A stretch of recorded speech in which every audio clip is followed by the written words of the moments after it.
And hello, ladies and gentlemen, and welcome back. Suck it in and lube up because we're traveling into another wormhole. Well, Joe, where did we land? All right.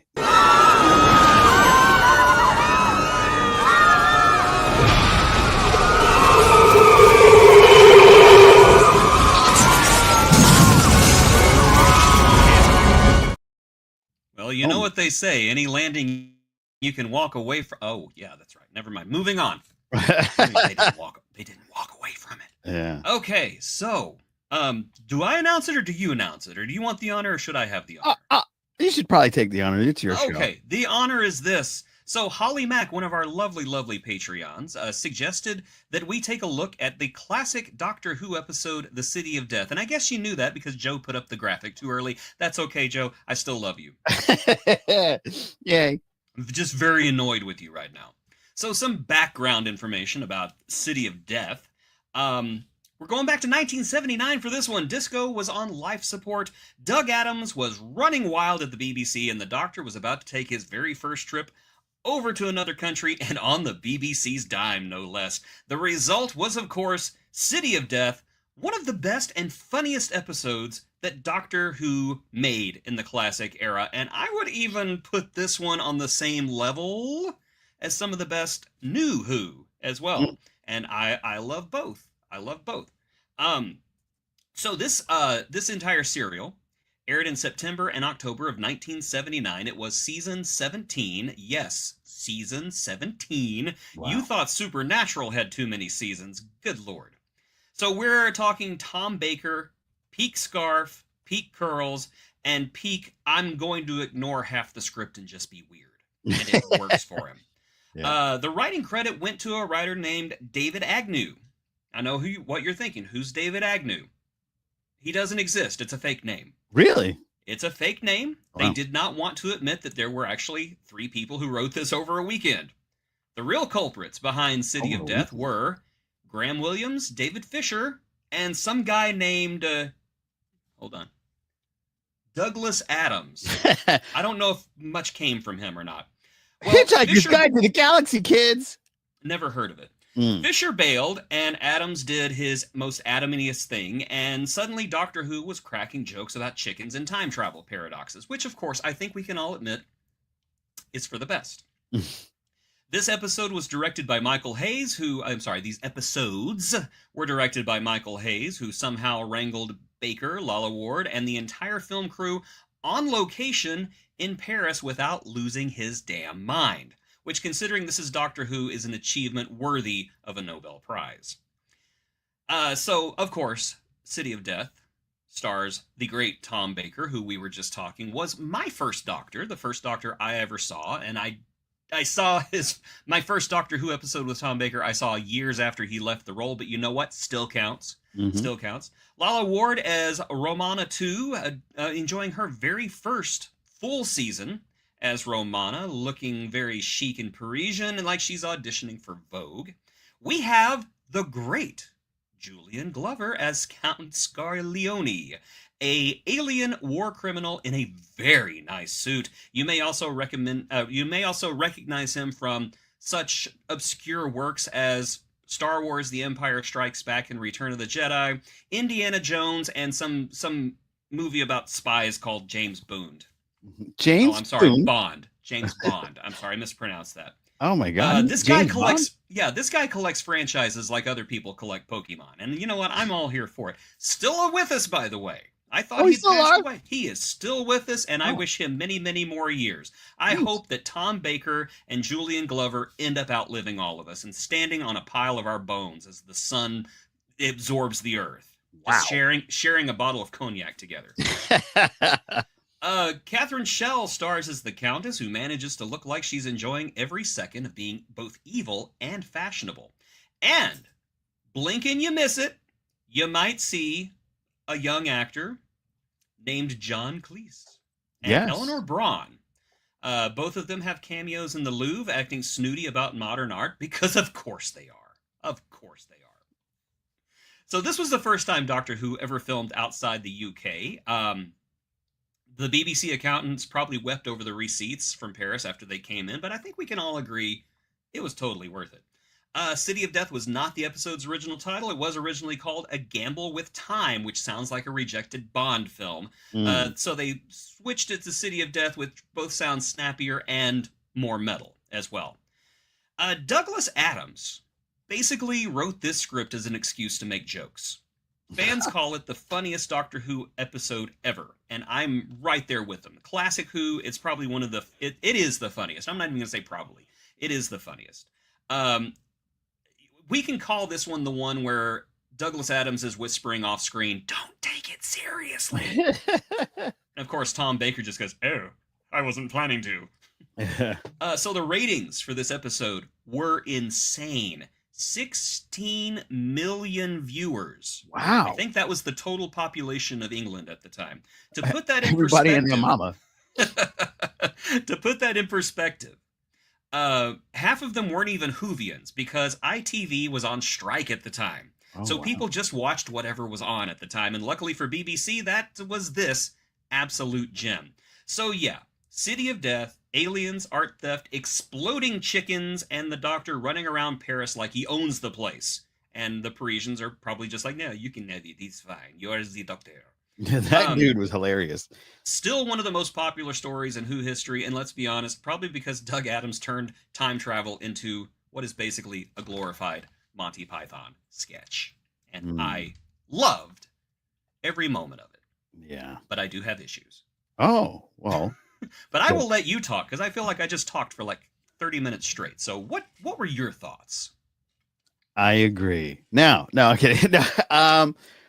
I did because like I bail on this podcast right now, boy. Don't even think I won't. No. I was like doing the it's this guy and a bunch of times in this. It's like, I know that guy, and because I grew up on BBC when I was a kid. There's a really bad joke in there, but let's not go there. I don't know who to feel more ashamed of, you for making the joke or me for instantly getting it. Yeah, it could go either way. I'm just going to feel a little bit of equal shame for both of us, and let's just move on and never speak of this again. Yeah. So Grandma put me on to Doctor Who. I was the remote control. We had to turn the knob. Let me ask you something. Were you ever in your room at any point and they called you like, "Joe, come in here"? Yes. So you walk in and like, yes, what do you need? "Oh, honey, we just wanted to tell you that we loved you. Turn it to channel 4. Yes, that happened quite often. Okay, so it was not just me. It wasn't just me. Nope. Okay. No. So Grandma would butter it up. She's like, "Baby, I love you. You know, you bring so much joy into this family. You bring the joy. Now, could you go over to the television and start turning the top knob over to channel 4 and then turn the other one all the way over to the 465 so we can watch the Doctor? Then come on, sit with me, baby. We'll watch this show." And we used to watch Doctor Who. Because they would do like back to back, and we get to see all of it. I remember the Conquest of Krull. Crawl, dun crawl, dun. And they had like this big like fish hand coming and grabbing you. It was hilarious. Oh sure, yeah. Paper mache and rubber bands, yeah. Yeah, paper mache and rubber bands. Yeah, it was a total ton of that, and it was a lot of fun, and I loved it. I thought it was cool, and I loved the intro. I remember my uncle like could whistle it like on point, and he did it exactly like the show, and to the point where he came and whistled. Yeah, but he was really, it was like the pitch and everything. Yeah, he was good. He wasn't like that. He was good. But this was good. I was like, "Oh, Doctor Who's on?" He goes, "Nope." He like would make fun of me.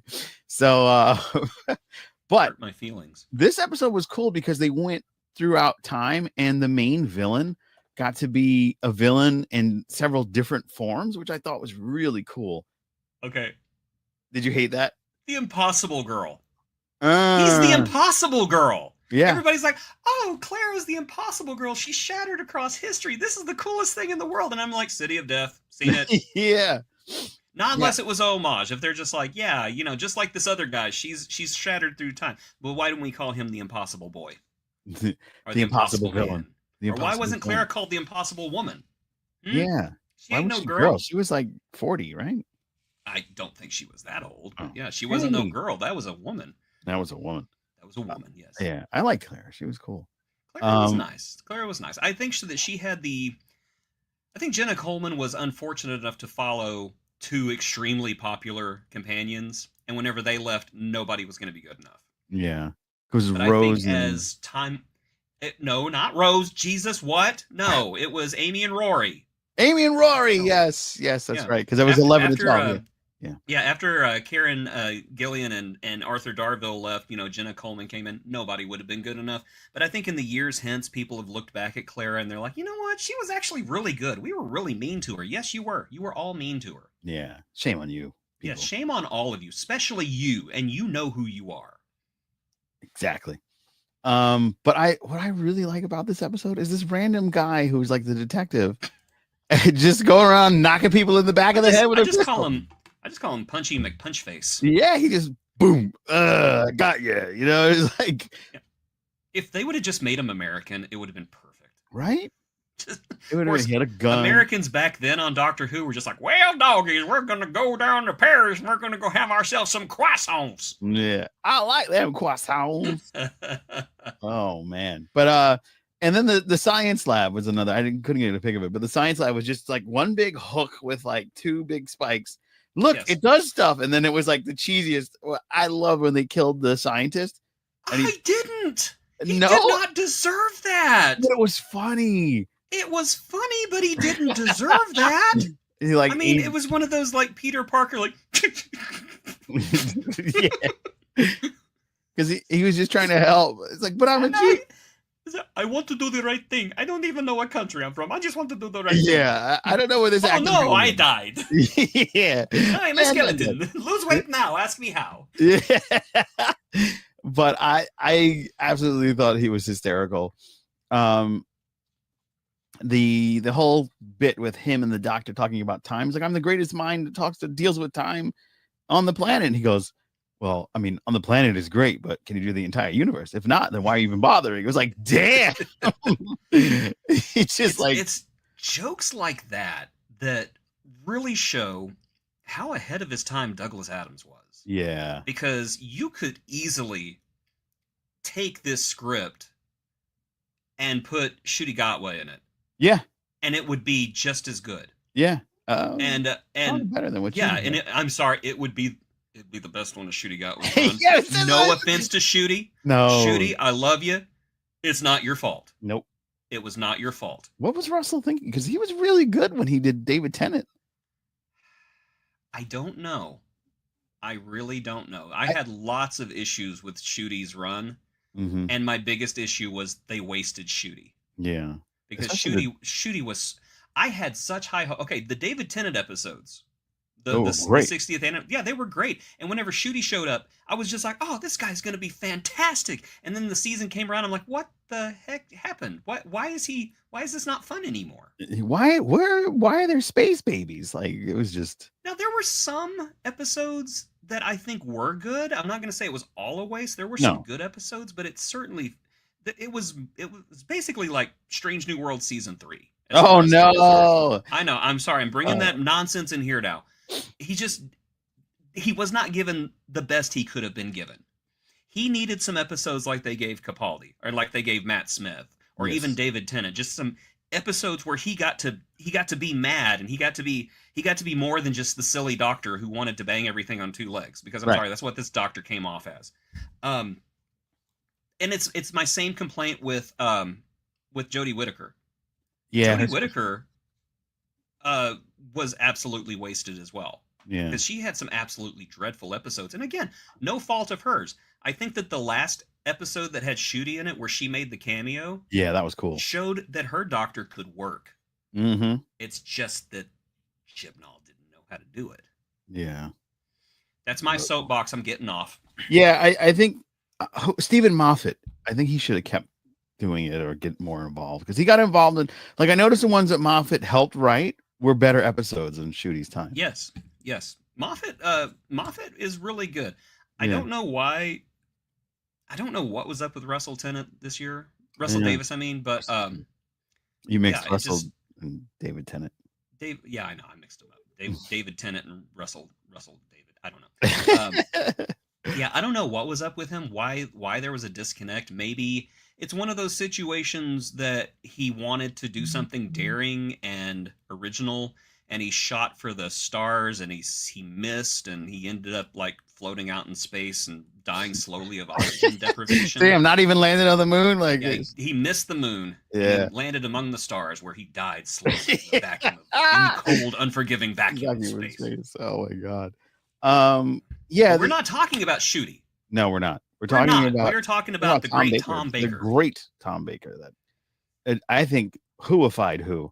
If it wasn't for Tom Baker, I don't know if this would have continued as long as it did. Because Tom Baker actually is the longest running Doctor Who. If I'm not mistaken. Yes, he is. Yes, he is. How many years was he in it? Like 6? Or was it 8? I think they might have split it up. And then that's why it seemed longer than it was. Yeah, but if there's any Doctor who deserved to have the longest run, it's definitely Tom Baker. Yeah, for sure. And just he was in 7 seasons. 7 seasons. That's amazing. He was his own TNG. Yes, he was. Yeah. But yeah, he was a lot of fun. He was. I enjoy watching pretty much anything with Tom Baker in it, as long as it's not the Dungeons and Dragons movie from 1999. Oh, you didn't like that one? The one with the one with Jeremy Irons? Yeah. No, I did not. It was terrible. Yeah, what is Marlon Wayans even doing in that movie? And isn't that Jimmy Olsen from the Dean Cain Superman? What are you doing outside the Daily Planet? How dare you? How dare all of you? Except for you, Tom Baker. You're an angel. I don't blame you. I blame whoever talked you into this. I blame the money that they gave you to do it. I needed a new roof. Yeah. And I hope it's a great roof, Tom. You deserve a great roof.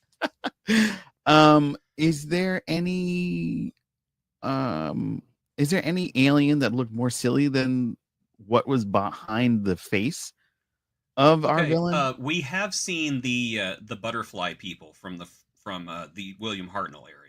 Yeah, haven't we? Yeah, that was just jeez. No. Yeah, but this one was just kind of looked like they were like, oh wow, we found a bunch of seaweed. That's a great villain, Hey, wrap it in bubble wrap, put some seaweed on top of it. We're a highly advanced race who never wash our faces. Okay, cool. Yeah. I'm old Greg. Have you ever tasted wine from a shoe? It's old Greg. Mangina. Oh, I'm old Greg. Should we move on to WTF is this? Yes, okay, let's do it.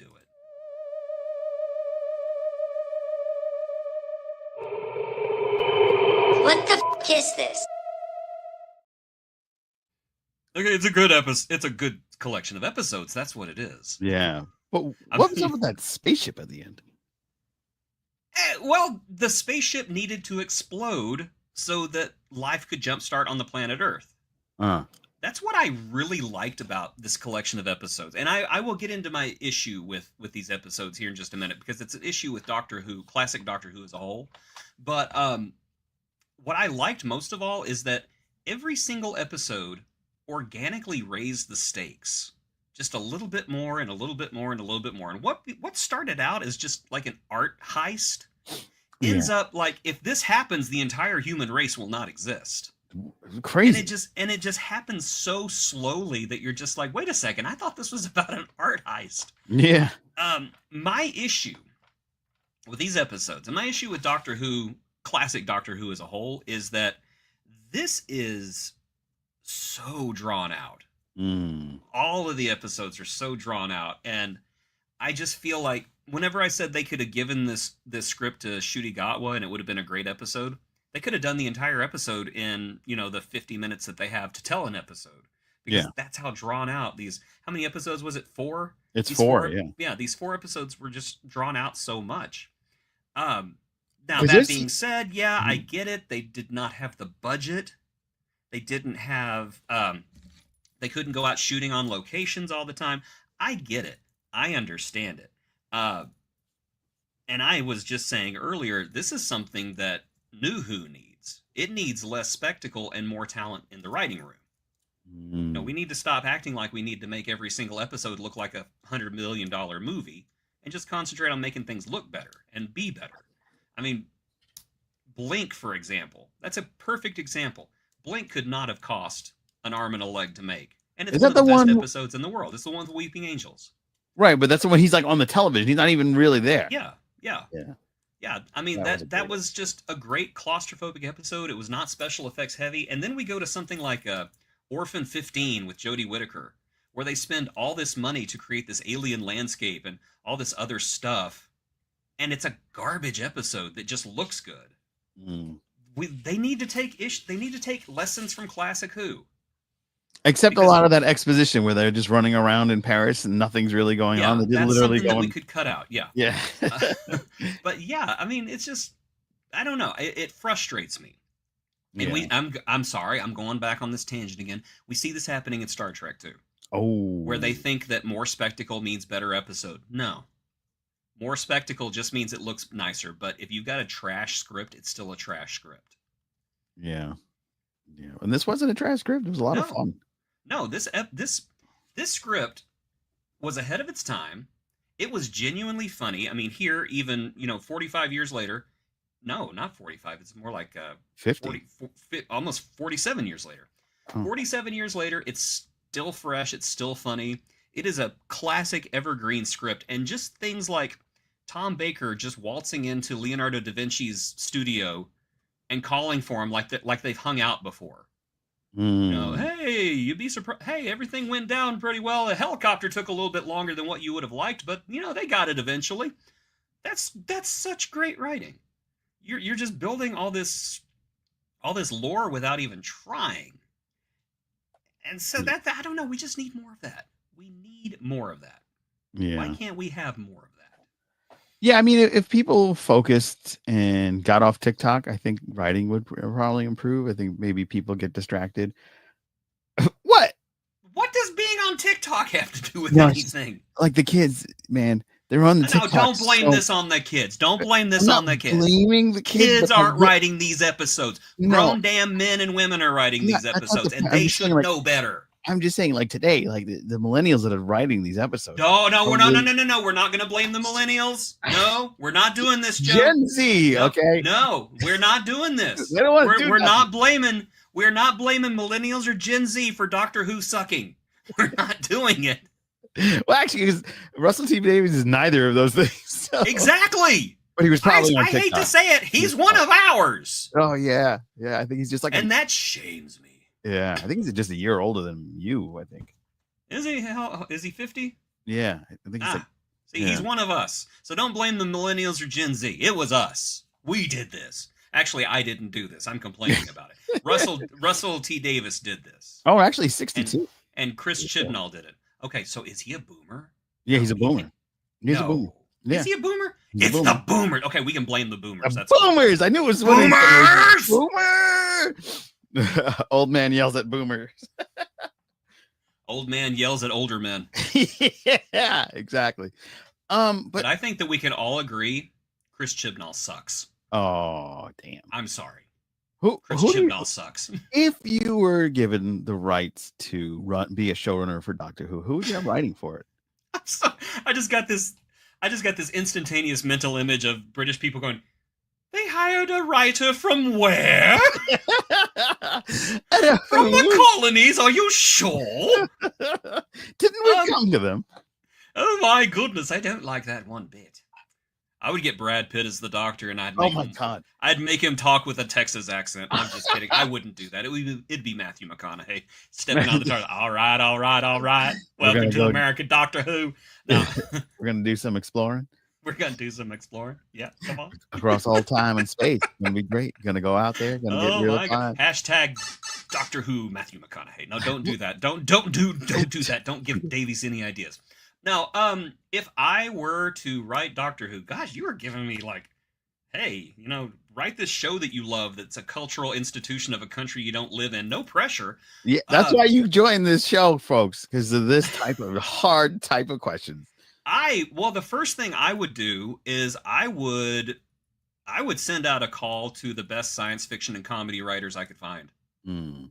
And I would come up with some kind of thing. I honestly think Russell T. Davies made the right call by not instantly retconning Timeless Child like everybody thought he was going to do. Mm. But I would change it so it wasn't the Doctor, it was the Master.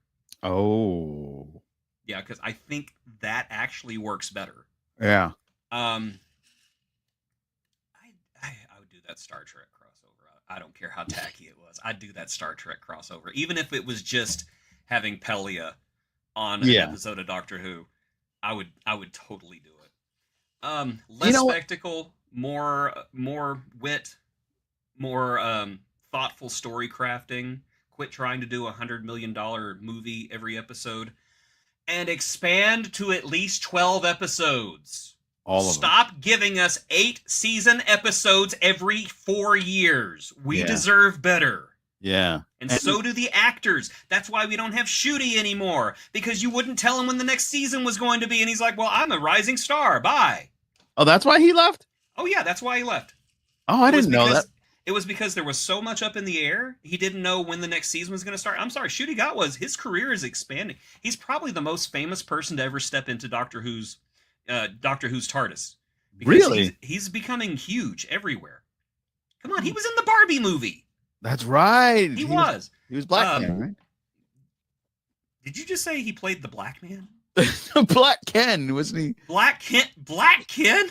I mean, you're technically not wrong. I'm not wrong. I was just thinking like Hot Ken, but you know. Okay. Because I don't see colors, Joe. No, okay. I do see colors, but yes, he was hot Black Ken. But yeah, Shooty Gatwa's career is taking off, and quite frankly, to tell him, okay, you need to be in a holding pattern for the next 6 months to a year. We don't know when to find out when our next season is, and he's got all these movie offers coming in.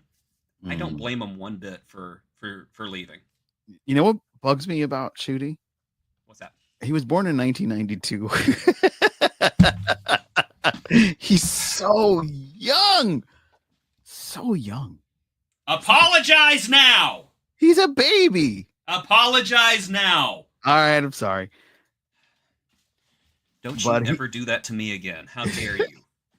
How dare you, sir? How dare you, sir? I remember when they gave Matt Smith the role. My first thought was, wow, the new Doctor is like 2 years younger than me. I'm getting old. And now we have a Doctor who was like, he was born whenever I was a junior in high school. Yeah, it's like, what is going on with the universe? What is with the forward progression of time? I don't like this. Yeah. But yeah, that's the only. No, I really liked Shooty. His Doctor was a lot of fun. I thought his villains. I loved when the Maestro was on.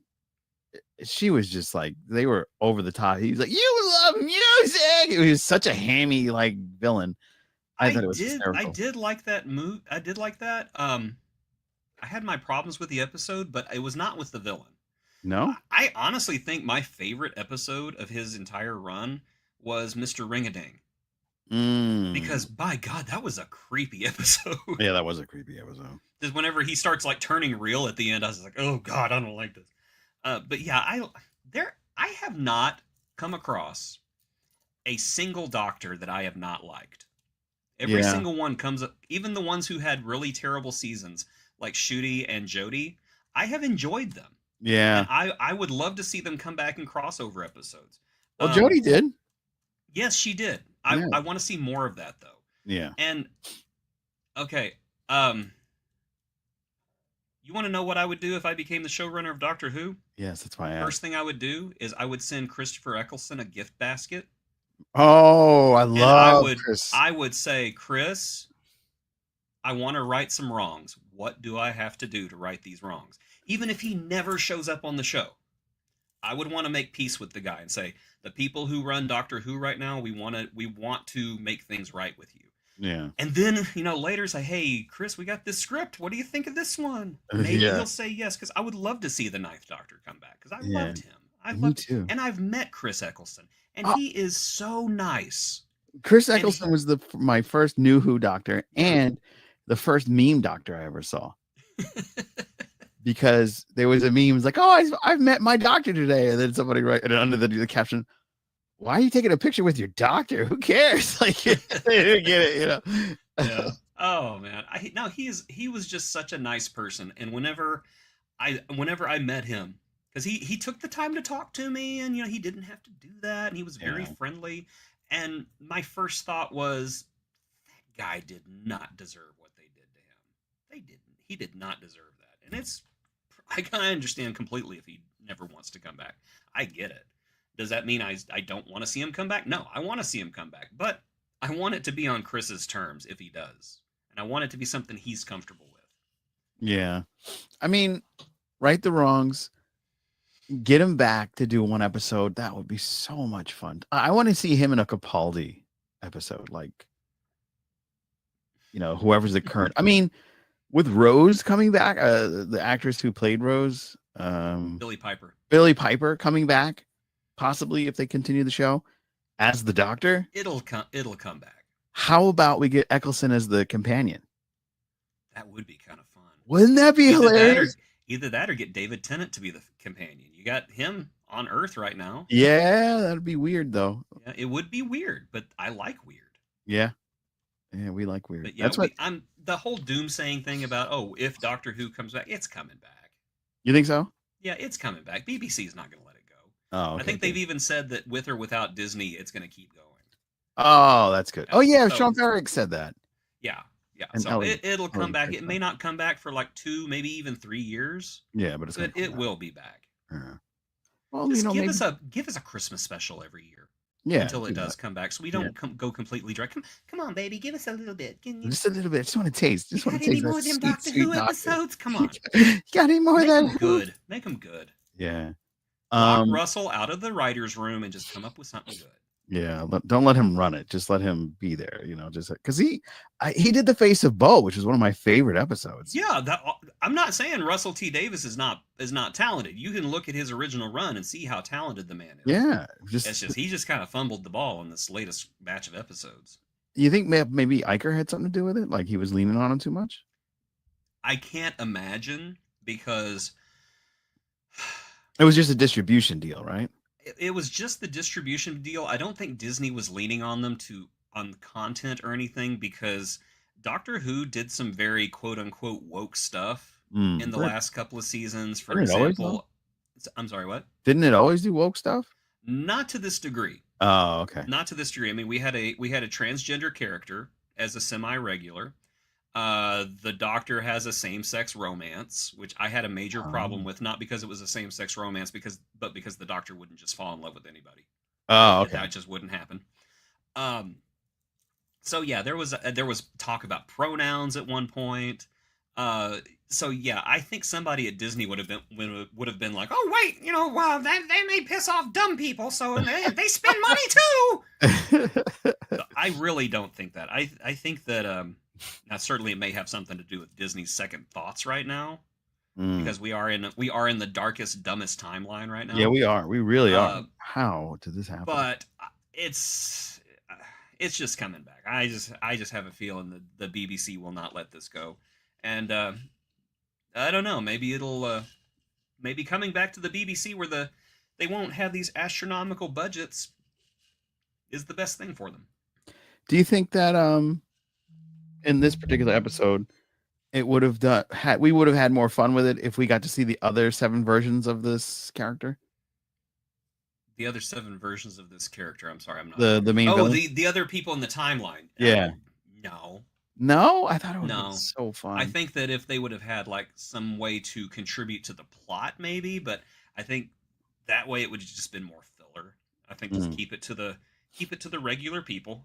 Because like we did get to see the 1500s version of him that was hanging out with. Yes, and there was a hint of the Egyptian one. Right. It was like because they were like merging all of them. I can't tell if that's offensive or not. Yeah, I'm not sure how I feel about this, but I definitely loved this episode. It was a lot of fun, and I just love the cheesiness of that guy getting just completely obliterated through space and time. The Doctor, the scientist that just ended up, the machine that he created ended up killing him. Yeah, I'm sorry, he didn't deserve it, but that was pretty funny. It was pretty funny. So I remind you of a British band song lyric. If you take a thing and place it in the center of your life that lacks the power to nourish, eventually it will just consume everything you own and destroy you. Even as simple a thing as an idea or a place or a word. No one can be the source of your content. It's within you. That's deep, man. Isn't that deep? Yeah. DJ Jazzy Jazz. Maxi Jazz, excuse me. Oh, I was gonna say that was DJ Jazzy. No. DJ Maxi Wow. Jazz. Yeah, He was a lot smarter than he appeared on the Fresh Prince of Bel-Air. No. It's from Faithless. They had some amazing work also from that area. But yeah, I mean, a lot of fun. Great cameos, great writers. We want more like this, man. Like you said, this is the missing link that we needed this whole time. And friends, I gotta ask you, what did you think of this episode of Doctor Who? Did you watch it? Did you rewatch it? Or do you remember it when it originally aired? Let us know in the comments below. It is free on YouTube right now. Or on Tubi, like our friend Talking Tubi. Exactly. Great channel, by the way. Yeah, go check that out. Go subscribe. Maybe not as good as my channel, Jason Roy Gaston. But or this Captains Quadrant. Of the what? Captains Quadrant. That's the show that we're in. Oh, okay. Yeah. So that's all right. Yeah. But yeah, in the meantime, please be sure to like, share, and subscribe, and become a Patreon. You should become a Patreon. That? It's our like and share thing. You gotta warn me before you just pull something out like that. It's a fly. Look out. God, I was being attacked. No. And you can get your episodes on the wormholes. We can go up your wormhole with this episode of your choosing. And you can be like Holly Mack and Joseph Burrito and Johannes Borg and choose the destiny of the show. Become a Patreon today. There's so many wonderful perks. You get a special thank you from us. Yes. A real thank you from us, not just on the show, personalized. It's not one of those things like, hey, thank you, Joe Separito, for supporting the Captains Quadrant with your $5 donation. We are so happy to see you. No, it's real. It's us being natural. We will probably mess up your name if it's hard to pronounce. So, FYI on that. Yeah, send a pronunciation guide, please. Yeah, that would be great. That would be great because we've butchered some names. There has been instances where we're like, how the hell do you say this name? I don't know. Jubba. Yeah, Juba. Yep. What some is in case we don't have we got Johannes coming out with one and Joe, but what's something that you want to watch on a wormhole? Well, I have said that there's a Netflix show that I watched a couple of months ago, and it was before I went to Alaska, so we're talking like May whenever I told you about this. Yeah. But there's a Netflix animated series called The Wolf King that I really enjoyed, and it's a furry show. Oh. But not real. It's not really a furry show, but I bet the furries love it. Oh, okay. It's like it's gonna get weird for me. It's basically Game of Thrones meets werewolves. Oh, that sounds fun. And it's animated in a really cool style, and it's interesting. I'm not gonna say it's a great show, but it's interesting, and it plants a lot of seeds that I think could bloom into a massive, awesome forest if they're properly cultivated. Very cool. Very much looking forward to doing that. That'll be after a couple of the other ones. We're going to have our buddy VHS Jace back. He'll be doing Star Trek Beyond with us. Oh, yes. Yes, the final Star Trek movie. Well, the final one that matters, yes. Oh boy. You think they'll remake that? Remake what? Section 31. No. No. It's dead. I think we will never see we'll never see Michelle Yeoh on Star Trek again. Wow. I hate to say it. And I love Michelle Yeoh, but that movie was just rancid garbage that had been thrown up on by a blue whale. It was an action movie. It was a stupid action movie. It was an action movie. It was good. It was an action. It was a bad action movie. Just turn your brain off and let it ride, you know? You could turn your brain off, but you have to turn off everything, like even the ability to breathe. But that's okay because I think dying is a better option than watching Star Trek Section 31. Jeez, I disagree. If you just want a fun movie to just turn your brain off and let it ride, check it out. Big shout out to our boy Joe Pingway, who made it to his first con. You can go see him in Ontario right now and get an autograph from him. Tell him that Jason and Joe sent you. Even though he's never met Jason. Our good friend David is up there right now. Yeah, that's right. He David said that he said hi for us. And, oh, nice. Yeah, Joe said hi right back, I'm assuming. To you, probably not to me, because that son of a gun doesn't like my episode. You showed to my I love you, man. I love David was in it too, and I'm Yeah. sorry. I just don't like it. I'm sorry.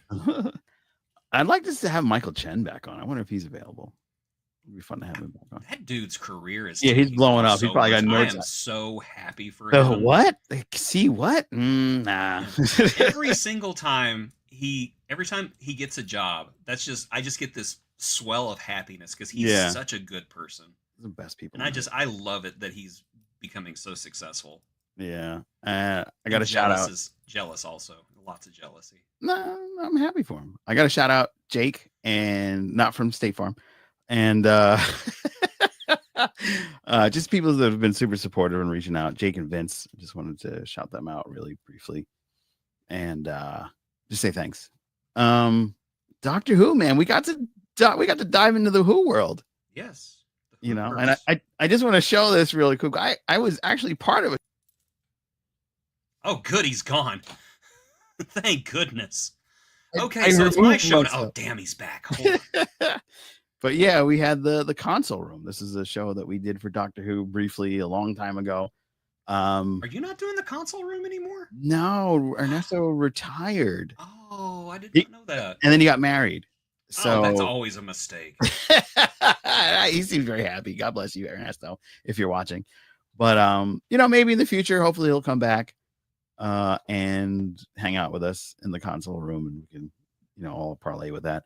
Also, the Jason Roy Gaston channel. Yes, from a long time ago, because it's only 10,000 subscribers at the time. But we're up to like 37 now. We're doing pretty good.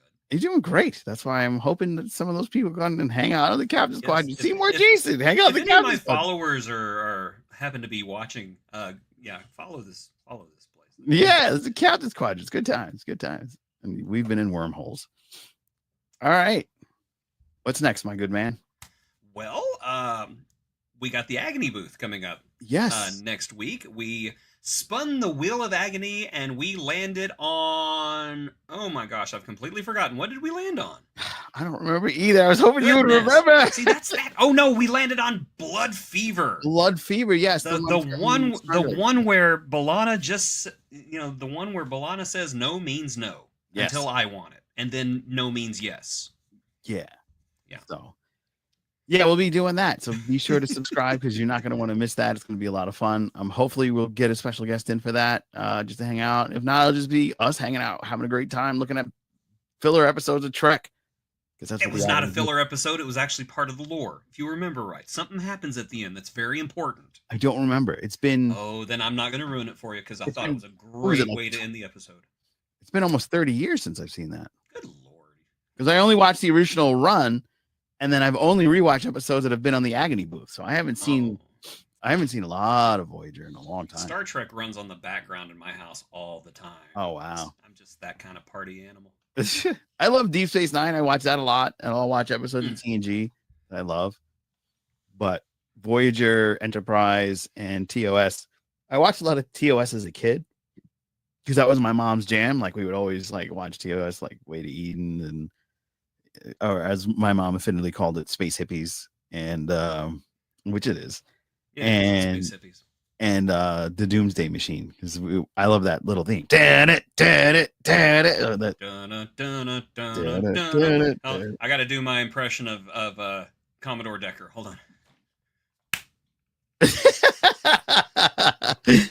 Yeah. That dude could act. I don't care what anybody says, because he was giving it his all. It's like, I'm about to be eaten by a cigar. Okay, fine. The cigar's gonna eat me. Yes. It's a bugle from space. Oh yeah, it did look like it. You can't tell me that you never got a bag of bugles and got one of them out and went totally was a bugle. Yeah. So, all right. I guess that wraps it up for us. So, yes, ladies and gentlemen, once again, please consider becoming a Patreon of this channel. And, of course, join us next time as we journey back up your wormhole here on Wormholes on the Captains Quadrant.